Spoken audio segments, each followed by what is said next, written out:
চট্টগ্রামের ফটিকছড়ি উপজেলার হারোয়ালছড়িতে প্রতিদিনের মতোই বাড়ির পাশে খেলছিল ৭ বছরের সাকিমনি ও ৮ বছরের সানজিদা, যা হয়ে উঠল তাদের জীবনের কাল। স্থানীয়দের মতে কিছুদিন আগে কৃষি জমি থেকে ভেকু মেশিন দিয়ে গভীর গর্ত করে মাটি কাটা হয়। ফলে বৃষ্টিতে সেই গর্তে পানি জমে তৈরি হয় এক বিপজ্জনক ডোবা। সেখানেই খেলতে গিয়ে অসাবধানতাবশত পানিতে পড়ে যায় ২ শিশু। অনেক খোঁজাখুঁজির পর গর্তের পানিতে ভাসতে দেখা যায় তাদের নিথর দেহ।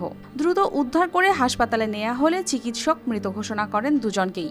এই ঘটনায় পুরো এলাকায় নেমে এসেছে শোকের ছায়া। তো 2 মাস আমরা করোনা হরে এখন ছোট বাচ্চারা বাড়ি আশেপাশে যত কিছু অবশ্যই মানুষের দিকে টাকা সংক্ষেপ টাকা দরকার আছিল মানুষ তারা ভোট ফান ন দেখে ন দে এদুর যে মূল হচ্ছে 2 মাস বাচ্চা যত খেলাধুলা খাইতে খাইতে তারা খেলার মাঝে খাইতে এদুর সহ্য করি তো বাচ্চা ওনারা 1 ঘন্টা পরে তুলি উদ্ধার করছি। তো এই 2 বাচ্চা যে মরে গেল এই বাচ্চা দুনুয়ার জীবন ইন ক্ষণগ্রহণ করিব।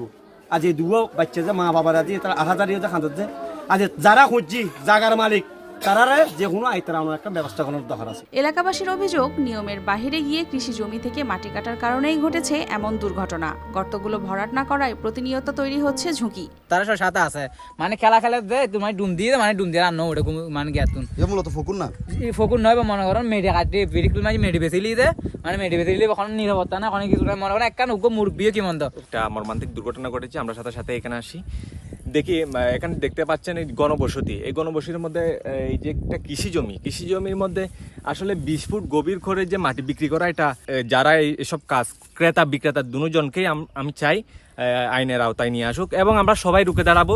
যে মাটিখুর যারা আছে তাদের বিপক্ষে আমরা চাইবো এবং প্রত্যেকজন নিজ নিজ অবস্থান থেকে ওদের বিরুদ্ধে প্রতিরোধ এবং প্রতিবাদ গড়ে তুলব।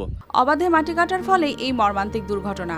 অন্যদিকে অভিযুক্তদের পক্ষ থেকে দায় এড়ানোর চেষ্টা করা হয়েছে, জানিয়েছেন ইউপি চেয়ারম্যান। এটাকে আজকে হয়তো 2টা মানে অবশ্যই মারা গেল, এটা যদি যথাযথ অ্যাকশন না হয় একটা থানা এবং টিএনও মিলে একটা তদন্ত কমিটি করে জায়গার মালিককে কারা কাটে এদের তথ্য নিয়ে এদেরকে আইনের আওতায় আনায়, এদের মাধ্যমে জরিমানা করে গর্তগুলো ভরার ব্যবস্থা করলে এটা সমাধান। অবৈধভাবে মাটি কাটা আইনগত দণ্ডনীয় অপরাধ। এই ঘটনায় জড়িতদের বিরুদ্ধে কঠোর ব্যবস্থা নেওয়া হবে, জানিয়েছেন এই কর্মকর্তা। এখানে 2 জন শিশু মারা গেছেন মর্মে আমরা অবহিত হয়েছি। বিষয়টি অফিসার ইনচার্জ ভোজপুর থানা তদন্ত করছেন। তদন্ত সাপেক্ষে আমরা প্রয়োজনীয় ব্যবস্থা গ্রহণ করব। দুর্ঘটনার পর সেই ভেগুটি করা হয়েছে জব্দ, কিন্তু অবহেলার কারণে একটি গর্ত 2টি পরিবারে নামিয়ে দিল শোকের অন্ধকার। আর কবে থামবে অবৈধ মাটি কাটার এই নির্মম খেলা? News desk, RTV।